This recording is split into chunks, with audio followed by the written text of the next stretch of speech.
The emergency HOA meeting had This already meeting will spiraled come into to chaos order by the now. time I We walked through pay the clubhouse too doors. much for Nearly this. 200 Please. homeowners were shouting over one Please, let me another, finish. phones held high, desperate to capture whatever was about to happen.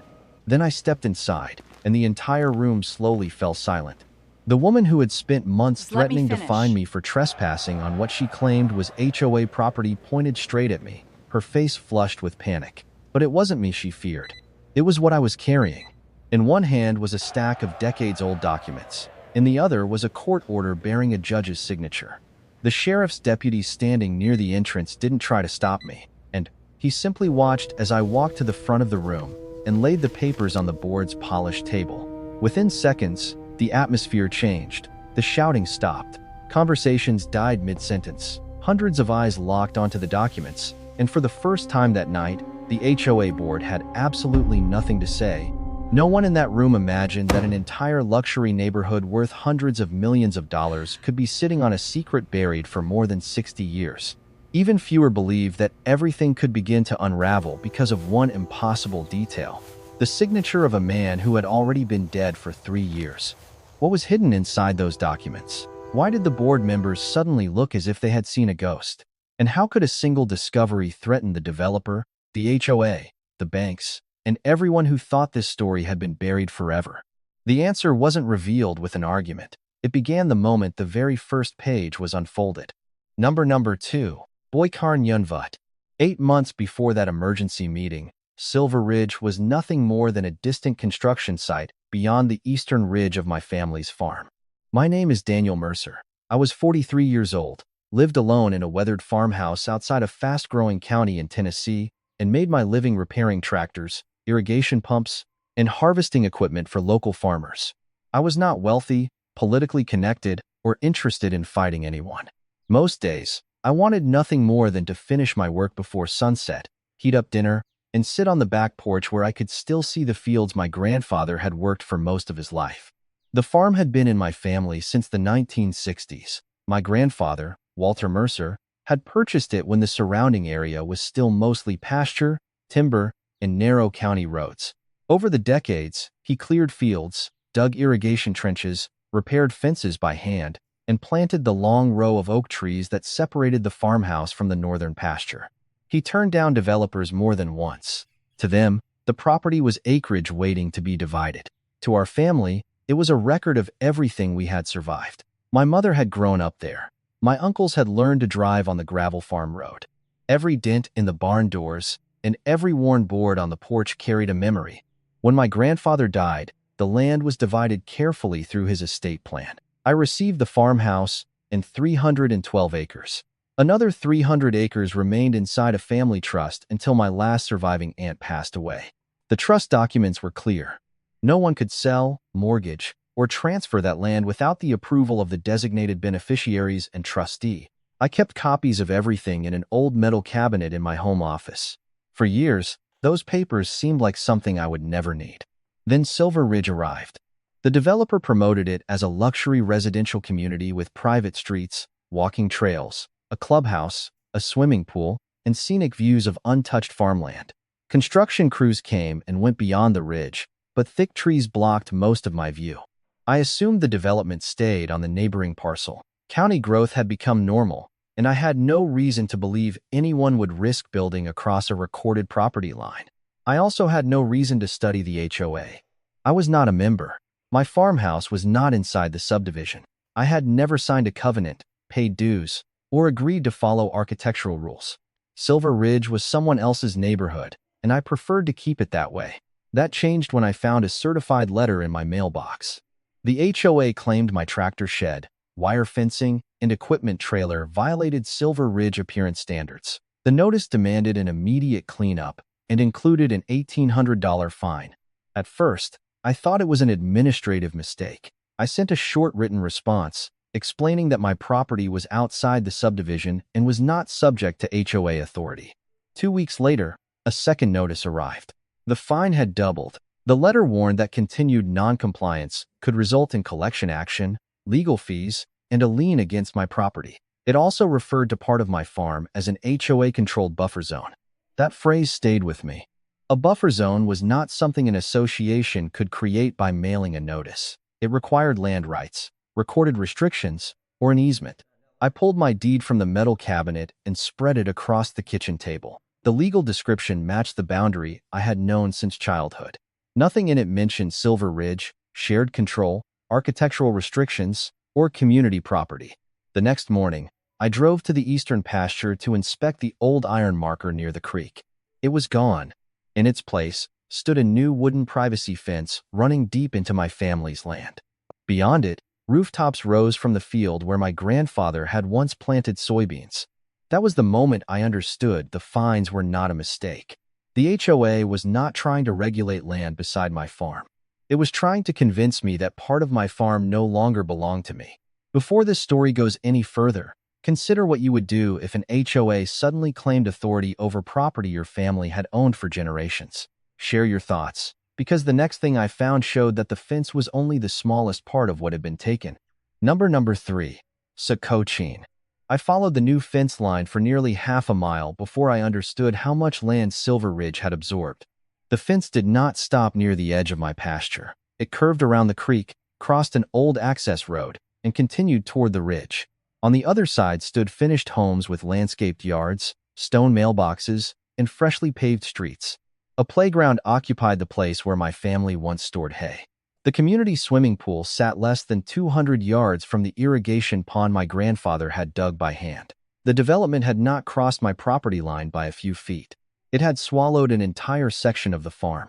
I drove to the Silver Ridge clubhouse with my deed, tax map, and trust documents on the passenger seat. Vivian Cross arrived with the HOA's security manager and an attorney carrying a leather portfolio. She treated my presence as a nuisance rather than a warning. According to the HOA, the disputed acreage belonged to the development. The subdivision plat had been approved, and every road and house had already passed county review. My deed did not concern her. The attorney claimed the county records showed a prior transfer. Vivian insisted I had ignored official notices and accused me of entering an HOA-controlled area without permission. The security manager stood close enough to make it clear that they expected me to leave before I could ask more questions. Then Grant Holloway arrived. Grant owned Holloway Residential Development, the company that had built Silver Ridge. He stepped from a black SUV in polished shoes and walked toward me with the confidence of a man accustomed to ending disputes with money. He looked at my work boots, my old truck, and the grease still trapped beneath my fingernails. He did not examine the deed I offered him. Instead, he produced a prepared boundary acknowledgement and offered me $25,000 to sign it. The document stated that the fence represented the correct property line and that I permanently released the developer, HOA, contractors, lenders, and future homeowners from all claims. $25,000 sounded large only until I calculated what they had taken. The houses beyond that fence were selling for more than $500,000 each. The clubhouse, pool, streets, utility lines, and common areas sat on land my family had never agreed to surrender. Grant was offering me less than the price of one luxury kitchen to erase nearly 140 acres. I refused to sign. That was when the polite performance ended. Over the next several weeks, the HOA increased the fines against my farm. New notices accused me of maintaining prohibited agricultural equipment, creating a visual nuisance, and interfering with community landscaping. Security vehicles began parking near my access road. Workers installed signs declaring the eastern pasture private HOA property. One afternoon, a guard blocked my truck while I was checking a broken water line. He photographed my license plate and reported me for trespassing. I had spent my childhood on that road, yet the HOA now acted as though I needed permission to stand there. The pressure quickly moved beyond paperwork. A maintenance crew removed 2 of my property signs. Fresh gravel was dumped across the old farm entrance, making it difficult for my tractor to pass. Survey stakes appeared inside my pasture, each one placed farther west than the last. When I replaced a missing marker, it disappeared within 48 hours. Then I heard heavy machinery near the oak grove. A contractor had brought an excavator onto the disputed land and begun clearing brush for an expanded walking trail. The machine was moving toward the oldest tree on the property, the same oak beneath which my grandfather's ashes had been scattered. I parked my truck between the excavator and the tree and called the sheriff. By the time a deputy arrived, Vivian, Grant, the contractor, and several residents had gathered near the fence. In Castamet, Grant presented a subdivision plat. I presented my deed. Both documents appeared official, both contained recording stamps, and both described overlapping land. The deputy could not decide ownership at the roadside. He documented the scene, ordered everyone to avoid further confrontation, and explained that the dispute would have to be resolved in civil court. Grant interpreted that as permission to continue. The following morning, the contractor returned with 2 more machines. At the same time, Silver Ridge sent a message to every homeowner describing me as a hostile neighboring landowner trying to exploit a minor mapping error. The notice claimed I had rejected a generous settlement and warned residents that I might disrupt road access, utility service, and property values. Within days, strangers began driving past my farmhouse. Some photographed my property. Others posted accusations online. One resident reported my equipment shed to county code enforcement. Another complained that my cattle created an odor affecting the community. The HOA had taken part of my land, and now it was using 300 frightened homeowners to pressure me into surrendering the rest of my claim. I stopped answering phone calls and started saving everything. Each notice went into a separate folder. Every damaged sign was photographed. Every security vehicle was recorded by my cameras. I wrote down dates, times, license plates, and the names of contractors entering the disputed acreage. Late one evening, I opened the digital packet attached to the HOA's latest legal notice. It contained the document Grant said had transferred the land years earlier. At the bottom of the quitclaim deed was the signature of Walter Mercer, my grandfather. The document was dated 3 years after we had buried him. That single page changed the dispute completely. Silver Ridge was no longer defending a boundary mistake. Someone had built 300 homes on my family's farm using the signature of a dead man. Number 4. Inhen, Vut Chin, Diu Tra.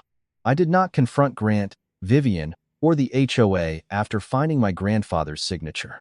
I knew what they expected me to do.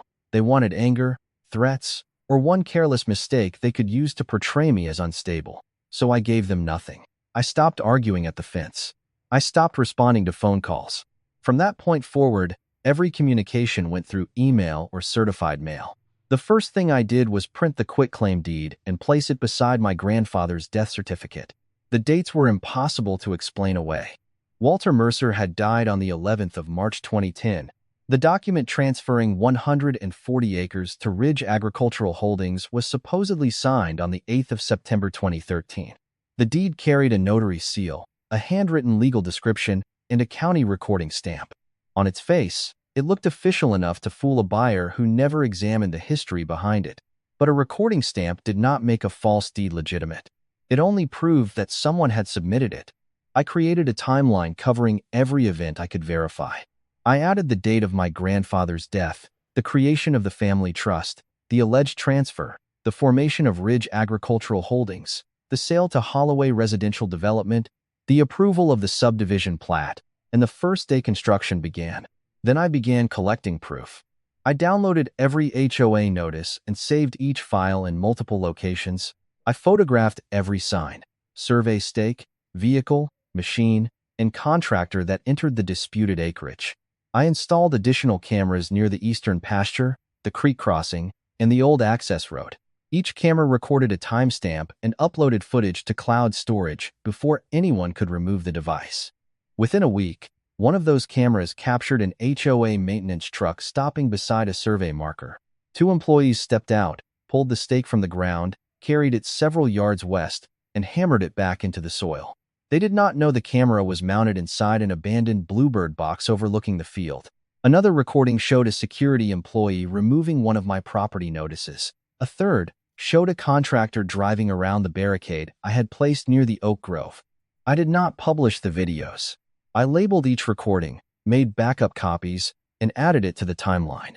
Next, I went to the county recorder's office. Martha Bell had worked behind the property records counter for more than 3 decades. She did not offer legal opinions, but she knew how to trace a chain of title. Together, we pulled the older deeds, probate filings, trust documents, tax maps, subdivision plats, and every recorded instrument connected to the disputed parcel. The deeper we looked, the stranger the chain became. Ridge Agricultural Holdings had been formed only 11 days before the quitclaim deed was recorded. Its registered address belonged to a small office used by dozens of companies. It had no employees, no agricultural license, and no history of owning or operating farmland. 6 months after receiving my family's property for a stated consideration of $10, the company transferred the same acreage to Holloway Residential Development for $1.2 million. Soon afterward, Ridge Agricultural Holdings was dissolved. I searched the name of the notary who had supposedly witnessed my grandfather's signature. Her commission had already been suspended by the time the document was signed. State records showed complaints involving incomplete acknowledgments, false identification, and documents notarized without the signers being present. That did not yet prove who had created the deed, but it destroyed the appearance of an innocent transaction. I hired Harold Pike, a licensed surveyor who had measured parts of the Mercer farm years earlier.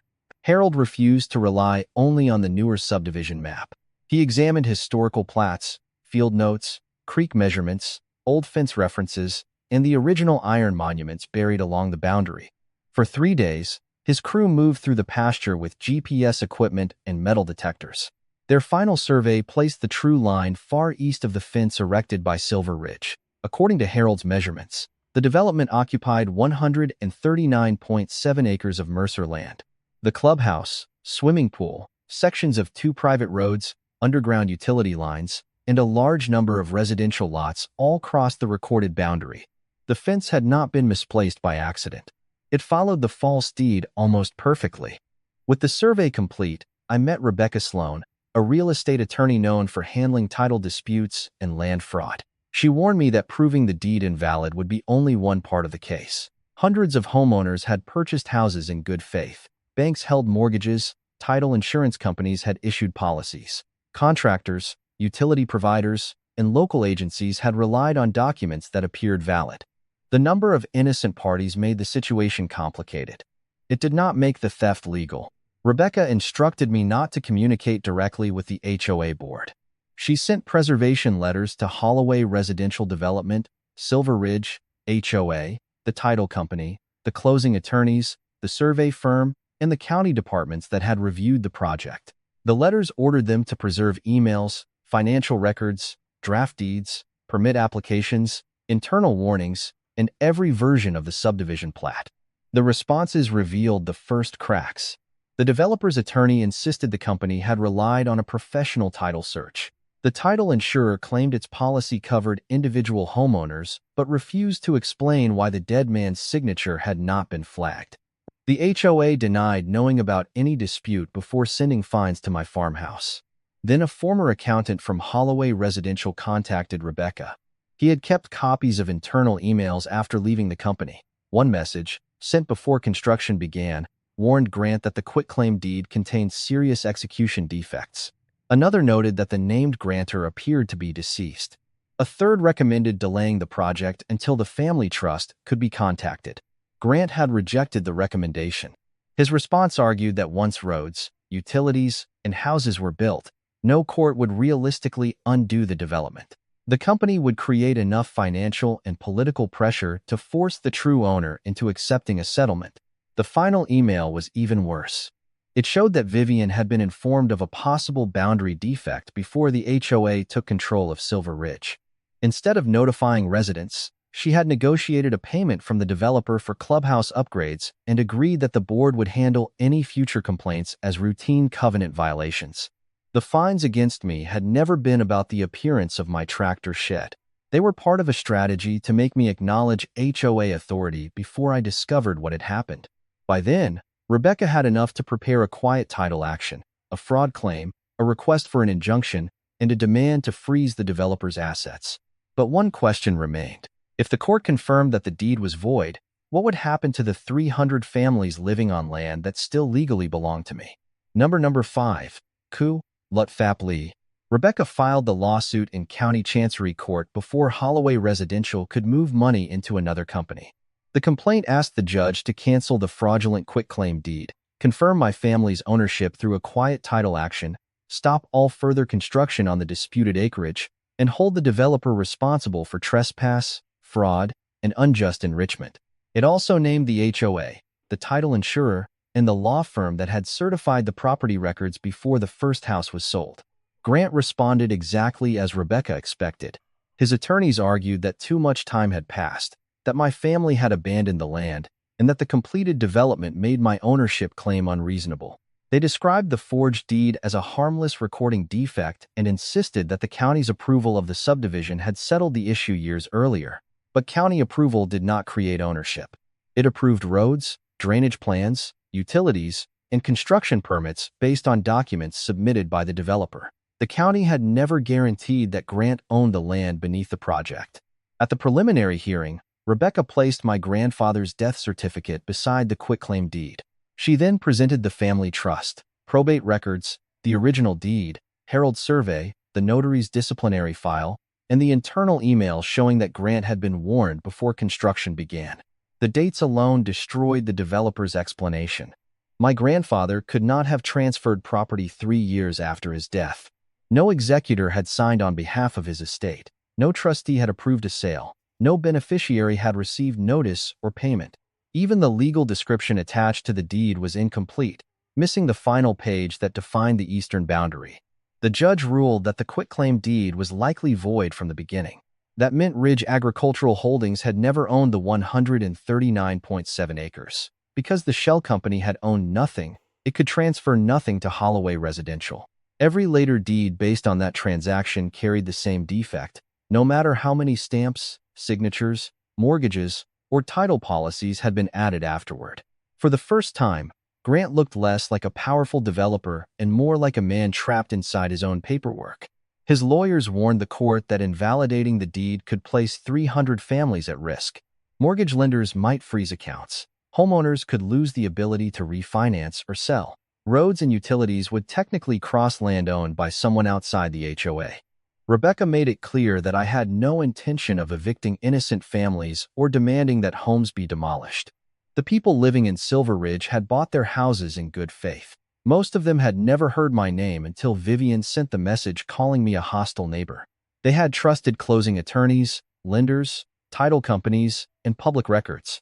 The fraud belonged to the people who had built and sold the development, not the families who had moved into it. That distinction became the center of our legal strategy. Rebecca proposed a temporary ground use arrangement. The houses would remain occupied, the roads and utilities would continue operating, and no homeowner would be removed while the case proceeded. In exchange, the HOA would deposit monthly ground rent into a court-controlled escrow account for the continued use of my land. The payment would not give the HOA ownership. It would prevent the developer and association from using nearly 140 acres for free while insisting that my claim had no value. The judge accepted the proposal and issued a preliminary injunction. Holloway Residential was prohibited from selling its remaining lots or transferring major assets. The HOA could not impose new penalties against me, remove survey markers, interfere with my cameras, or block access to the disputed acreage. Ground rent began accumulating immediately, and the title insurers were ordered to participate in settlement discussions. Vivian responded by telling homeowners that I had convinced the court to charge them rent for property they already owned. Her version lasted less than a day. Rebecca introduced the email showing Vivian had known about the boundary problem before the HOA took control of Silver Ridge. Attached to that message was a financial proposal from Grant, $200,000 for clubhouse improvements in exchange for the board treating future ownership complaints as covenant enforcement matters. Bank records showed the payment had not gone directly into the HOA's normal operating account. Part of it had been routed through a consulting company registered to Vivian's husband. The court ordered an independent audit of the HOA's finances and required the board to preserve every email, invoice, bank statement, and meeting record connected to Holloway Residential. That order changed the mood inside Silver Ridge. Residents who had blamed me began requesting copies of the HOA's documents. Several discovered that earlier board minutes mentioned a confidential title concern that had never been disclosed to homeowners. Others found special assessments that could not be matched to completed work. Grant had assumed that building hundreds of homes would make his fraud too expensive to challenge. Vivian had assumed that fear of legal costs would force me to sign away my rights. Instead, the size of Silver Ridge made the evidence more damaging. Every house sold, every mortgage issued, and every HOA payment collected increased the amount of money tied to a deed signed by a man who had been dead for 3 years. Then, the independent auditor found the transfer to Vivian's husband. What had begun as a property line dispute was about to become a financial investigation involving the county, the state licensing board, the title insurers, and possibly the district attorney. Number 6. Ko Kwan Chuk Nung Vau Cook. The financial audit turned the case from a private land dispute into a formal investigation. Within days, the county surveyor returned to Silver Ridge with 2 deputies, a code enforcement officer, and representatives from the title companies. Bright survey flags appeared along the true property line, cutting across landscaped yards, private roads, drainage systems, and the edge of the clubhouse grounds. For the first time, the boundary was not something Vivian could dismiss in an email. It was marked in the soil, recorded by licensed officials, and photographed for the court file. The county recorder formally flagged the quitclaim deed as disputed. The planning department suspended approvals for the remaining undeveloped lots. Code enforcement ordered Holloway Residential to stop all new work on the affected acreage until ownership, access rights, and permit responsibility could be resolved. The state contractor licensing board opened a separate review into the professionals who had certified the site. The survey company was asked to explain why its subdivision map ignored older monuments and historical plats. The closing law firm received notice of a potential malpractice claim. The notary records were referred to state investigators. Then, the district attorney's office requested copies of the deed, the bank transfers, and the internal emails. Grant could no longer treat the matter as a negotiation with one farmer. Every explanation he gave was now compared against written records, timestamps, and financial transactions. The shell company, the defective deed, the ignored title warning, and the payment connected to Vivian's husband all became part of the same file. Inside Silver Ridge, the atmosphere changed just as quickly. Homeowners demanded access to meeting minutes and bank statements. Some discovered that the board had discussed the boundary defect in closed sessions months before sending fines to my farm. Others found that money listed for drainage repairs had been paid to consultants who had performed little or no visible work. Vivian attempted to maintain control, but the court had prohibited her from destroying records or participating in settlement negotiations. An independent monitor was appointed to supervise the HOA's finances and preserve evidence. At the next public meeting, residents submitted enough signatures to force a recall vote.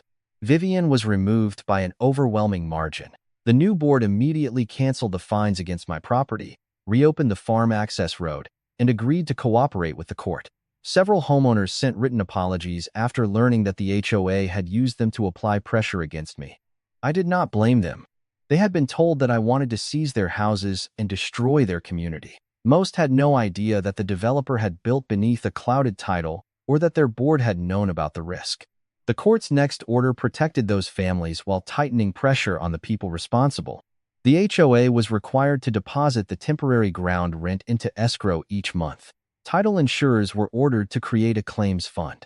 Holloway Residential had to post $4.5 million in security before it could continue defending the case. Grant was barred from transferring company assets, selling additional projects, or moving money to related businesses without approval. The lenders also joined the negotiations. They had financed hundreds of homes based on titles that were no longer reliable. Their attorneys pushed the developer and insurers toward a global settlement that would correct every deed, protect every mortgage, and compensate my family for the use of the land. Grant tried to shift responsibility onto the title attorney and the shell company. The preserved emails made that impossible. They showed he had been warned before construction began and had chosen to continue because he believed completed homes would make the fraud too expensive to challenge. The pressure finally reached his other developments. Banks froze new financing. Contractors demanded advance payment. Investors withdrew from 2 planned projects. State regulators began reviewing whether his license should be suspended. By the time we entered the final settlement conference, Grant no longer arrived with a team of confident executives. He arrived with insurance lawyers, criminal counsel, and a list of assets that could be sold to cover the damage. His attorneys placed a proposal on the table large enough to change my life. But it came with one condition. I would have to sign a permanent confidentiality agreement and allow the public record to describe the entire case as an innocent title mistake. After everything they had done, they still wanted to buy silence along with the land. Number 7. Hokwar Vaket Thuk. I refused to let the final agreement describe the fraud as a misunderstanding. The settlement could remain confidential in limited ways, but the corrected land records, court findings, and ownership history had to stay public. I wanted every homeowner in Silver Ridge to understand what had happened, and I wanted every future developer in the county to know that completed houses did not erase a stolen property line. After weeks of negotiation, the court approved a global settlement worth $18.6 million. Holloway Residential, its insurers, the title companies, and the law firm involved in the closings agreed to purchase the 139.7 acres from my family at a court-approved value. The amount also covered years of unauthorized land use, damage to the farm, legal fees, survey costs, and the temporary ground rent that had accumulated in escrow.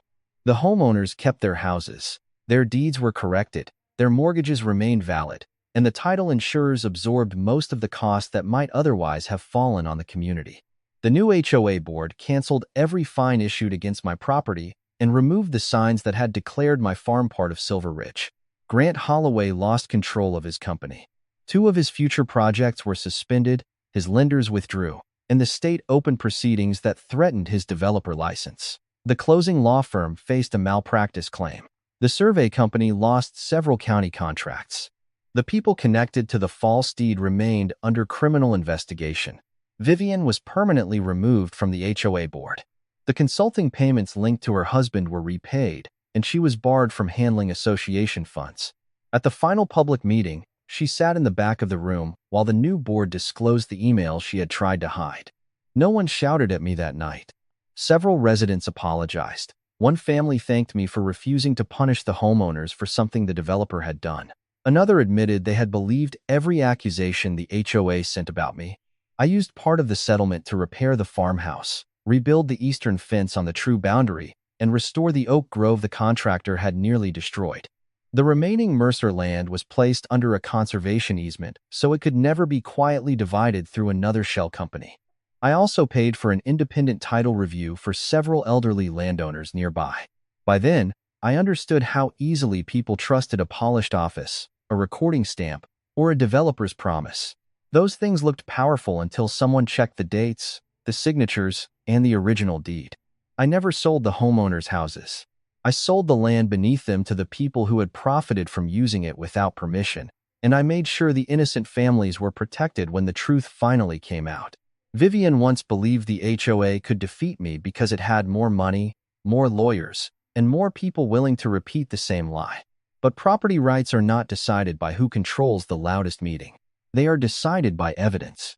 If this story changed the way you think about deeds, surveys, and HOA authority, share it with someone who may be facing the same kind of pressure. Leave your opinion in the comments, save the video so you can return to it later, and subscribe for more stories about ordinary people who protected their land by knowing the law and refusing to surrender the truth.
nữ chứ ai họp gì ta.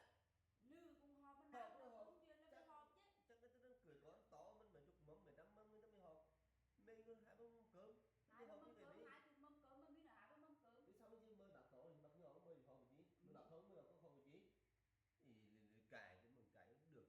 Chứ tham mời cả họ đi mời cả họ thì họp. Chứ bác mời chắc bác không bác vẫn mời, rồi bác kỹ cũng mời chắc bác trên bác quyền nhưng bác